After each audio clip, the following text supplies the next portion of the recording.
بسم اللہ الرحمن الرحیم۔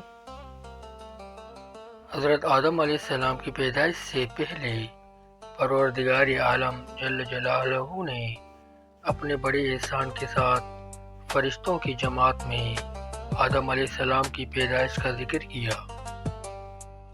چنانچہ جب ملائکہ نے حکم سنا تو معلوم کر لیا کہ آدم علیہ السلام خدا کا بڑا برگزیدہ بندہ ہوگا۔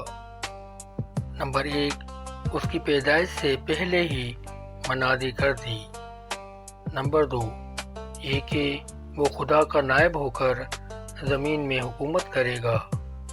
مگر جب فرشتوں کو یہ بھی معلوم ہوا کہ اس وقت خمیرہ اور مادہ ایسے اجسام سے ہوگا کہ جن کو قوت شہویہ اور غضبیہ بھی لازم ہے، کہ جسے خواہ مخواہ بدکاری وغیرہ فسادات ظہور میں آئیں گے۔ پھر نہایت عاجزی اور انکساری سے سوال کیا کہ الہی، پھر ایسے کو خلیفہ بنانے کی کیا حکمت ہے؟ رہی تیری تسبیح و تقدیس تو اس کے لیے ہم ملائکہ موجود ہیں۔ پھر پروردگار عالم نے فرمایا کہ جو کچھ مجھے معلوم ہے وہ تم کو معلوم نہیں۔ خلیفہ کا یہ مطلب ہے کہ یکے بعد دیگر تمام انبیاء کرام خلیفہ رہیں گے۔ فرشتوں نے اعتراض اور حسد کے طور پر نہ کہا تھا۔ ایک تو پہلے جنات کے حالات دیکھ کر کہا تھا جن کا ذکر انشاءاللہ عنقریب آنے والا ہے، اور لوگوں میں سب ہی تو نیک نہیں ہوتے بلکہ فسادی بھی ہوتے ہیں، اور فرشتے نوری مخلوق ہے، ان میں حسد، بخل وغیرہ کا تو مادہ ہی نہیں۔ باقی ہر مخلوق خون بہانے والی اور فساد ہوتی ہے، اس لیے فرشتوں نے کہا تھا۔ حضرت ابن عباس رضی اللہ تعالیٰ عنہ فرماتے ہیں کہ پہلے زمین پر جنات کئی ہزار سال حکومت کرتے رہے، سب زمین پر قابض تھے، حیوانات نباتات سے نفع اٹھاتے اور آسمان پر آتے جاتے تھے۔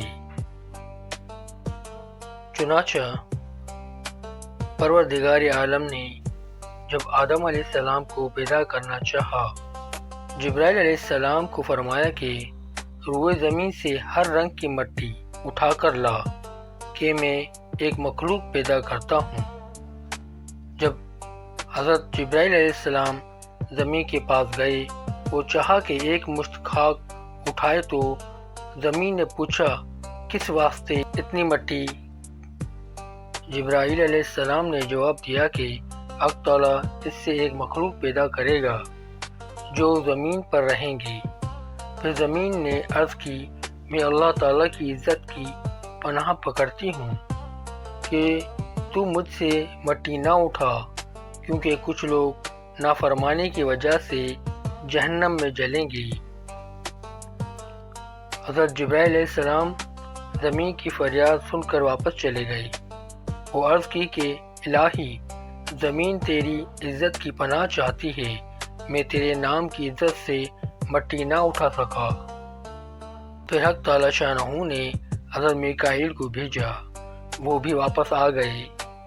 پھر پروردگار عالم نے اسرافیل علیہ السلام کو بھیجا، وہ بھی اسی طرح خالی ہاتھ واپس آ گئے۔ پھر پروردگار عالم نے حضرت اسرائیل علیہ السلام کو بھیجا، اسرائیل علیہ السلام نے زمین کی منت گزاری نہ سنی، میں خدا تعالیٰ کا تابعدار ہوں۔ پھر اللہ تعالیٰ نے فرمایا اس مشت خاک کو جہاں پر اب کعبہ مکرمہ ہے وہاں رکھو۔ پھر 40 دن اس پر بارش برسائی، 39 دن غم کی بارش اور 1 دن خوشی کی بارش برسائی گئی۔